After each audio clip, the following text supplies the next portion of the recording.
Craig, I love this one. This is a little graphic here, guys, of what all these different inboxes look like. And this is such a smart thing that Craig taught at the event. Everybody really loved this. If you study the way that email inboxes look on the different services, you're going to have a much better understanding of how your emails are going to appear to the people who receive them. Like I use Gmail, so I'm intimately familiar with the one down at the bottom. In fact, I can see there's a couple of fast, effective copy emails when you took that screen cap, right?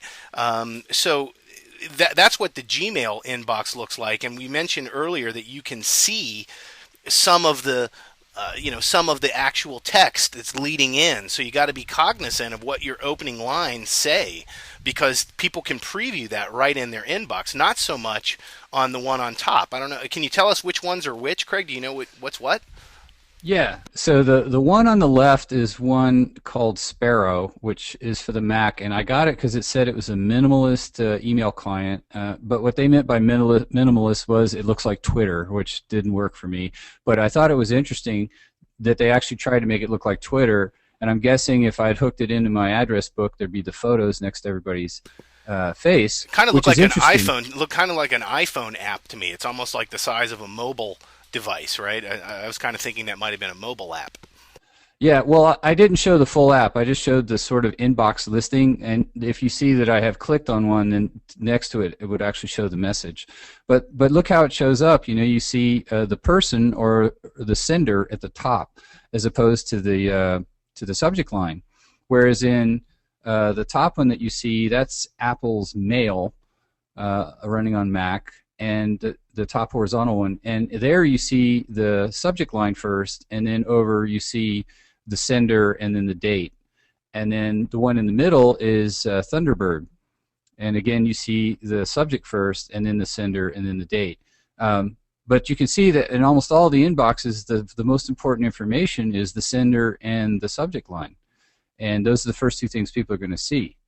Now, if they sort Debbie by was date, interested. Debbie was interested in the erotic hypnosis meetup in Gmail, which, as Craig mentioned, Craig works in the hypnosis market and in the what would you call it, sexual health. Maybe that's sort of like Ellen from the high human speed copy. sexuality. Human sexuality. That's sort of like Ellen's trip. That was one of our students at the high speeding copywriting seminar. Had a couple of big breakthroughs there. So yeah, Yeah. interesting stuff. Well, I actually taught that. I taught Intro to Erotic Hypnosis here in San Francisco. So that's what that's about, which was very well attended. It might be a full day program coming out of that one soon. Yeehaw! Awesome. Yeah.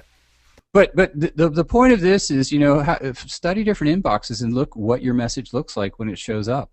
Most people never do this that are in email marketing. And this is just a subset of all the different crazy kind of inboxes that are out there.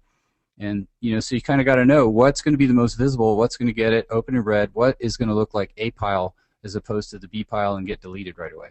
Yeah, and you made a really good point, Craig, about how some of them order the subject versus the sender, right? And I know that that's probably configurable, like someone could switch that up, but we're really looking at just the default out of the box way it's set up, because 99% of people, that's how they're going to leave it. Some Yep. of them put the subject first, some of them put the sender first. So both of them are important, and you got to be cognizant of that so that they both work, right? Good Yep. And a stuff. lot of people, will block images too. So, sometimes I get emails and I actually want to read it and I open it and it's like there's nothing there. It's because I have default images are not shown.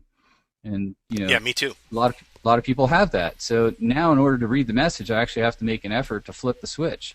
And guess what? A lot of people won't do that. They'll delete it. So this is why I say just use text. Yep, Jason's going to teach us some tricks that he has for trying to leverage that a little bit, which are interesting.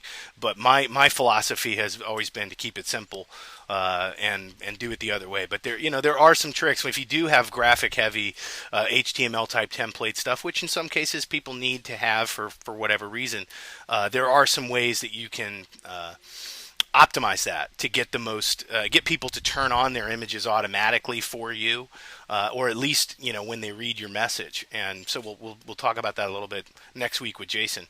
But this is great. Yep. I love this one, Craig. This was really neat to look at these different inboxes. I had never really thought to do that until you shared that in San Francisco.